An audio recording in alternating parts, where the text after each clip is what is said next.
रचनात्मक लेखन मंच पर आपका स्वागत है। मैं दिया चित्रांशी रचनात्मक लेखन मंच न्यास से अपने अगले प्रतिभागी को प्रस्तुत करना चाहती हूँ। रचनात्मक लेखन मंच न्यास वाराणसी द्वारा आयोजित मुंशी प्रेमचंद जी के संदर्भ में 5 मिनट ऑडियो प्रतियोगिता में सभी को नमस्ते। मैं शैलेश सागर बरेली से प्रेमचंद जी की कहानी माँ के बारे में कुछ बताना चाहूँगी।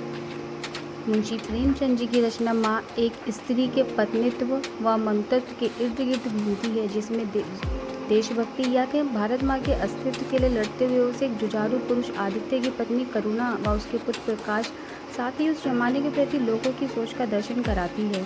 करुणा, जो कि इस रचना की मुख्य पात्र है, 3 साल की सजा काट कर आए अपने पति आदित्य का पुत्र प्रकाश के साथ स्वागत सत्कार करती है। और यह क्या, जैसा सोचा था आदित्य तो बिल्कुल विपरीत लाठी फेंकते हुए जीर्ण मनुष्य की भांति लग रहे थे। पग पग पर रुककर खांसने लगते थे। जब वह समीप आ गया तो करुणा पहचान ली वह उसका प्यारा पति ही था।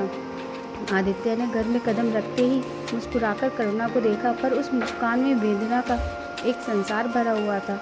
करुणा ने कातर स्वर में कहा, यह तुम्हारी क्या दशा है, बिल्कुल पहचाने नहीं जाते। करुणा ने कहा, क्या वहाँ भोजन नहीं मिलता था? राष्ट्र के नाम पर मिटने वालों का यही पुरस्कार है? यह मुझे ना मालूम था। जनता अपने सेवकों को बहुत जल्द भूल जाती है, इसका मुझे ये पहला ही अनुभव है। आदित्य के कहते उसकी आंखें बहने लगी, लेकिन मुझे किसी से शिकायत नहीं, सेवा स्वयं अपना पुरस्कार है। करुणा ने कहा, चलो कुछ खा लो। प्रकाश को गोद में उठाकर, बाबूजी हैं बेटा तुम्हारे, बाबूजी, जाओ इनकी गोद में। तभी करुणा थाली में कुछ भोजन निकाल कर लाई। आदित्य मानो जन्मों जन्मों का भूखा हो, सब न कर सका, थाली पर टूट पड़ा। आदित्य के बिस्तर पर जाने के बाद अचानक करुणा के कानों में आवाज़ आई, करुणा करुणा। करुणा भाग के जाती है। आदित्य के पीले पड़े चेहरे को देखकर घबरा जाती है। जाकर बोलती है, किसी वैद्य को बुला लाऊं?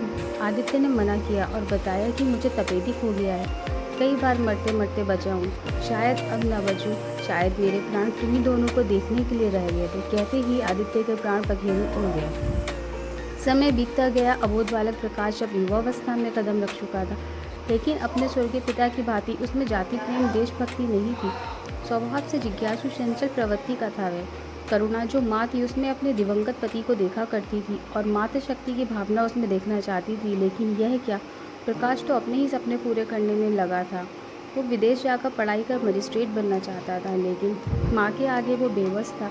मजिस्ट्रेट का नाम सुनकर ही विचलित सी हो गई थी, क्योंकि उसके पति को देश प्रेम की सजा भी तो किसी मजिस्ट्रेट ने ही दी थी। वो नहीं चाहती थी कि उसके बेटे से भी वो अपराध हो जो उस मजिस्ट्रेट ने एक निर्दोष को बस इसलिए दंड दिया कि वो राष्ट्र भावना को लोगों में जागृत कर रहा था। पर माँ तो माँ होती है। बेटे की मायूसी माँ से ना देखी गई। खुद ही जाकर वो प्रकाश के लिए मजिस्ट्रेट वाला प्रवेश पत्र लाई। प्रकाश की बेचैनी तो दूर हो गई, साथ ही करुणा ने उसे अपने से अलग कर दिया। प्रकाश मजिस्ट्रेट बनने चला गया, रह गया पीछे तो वह करुणा, उसकी माँ, जो चाहकर भी उसके अंदर देश प्रेम को पैदा ना कर सकी। धन्यवाद।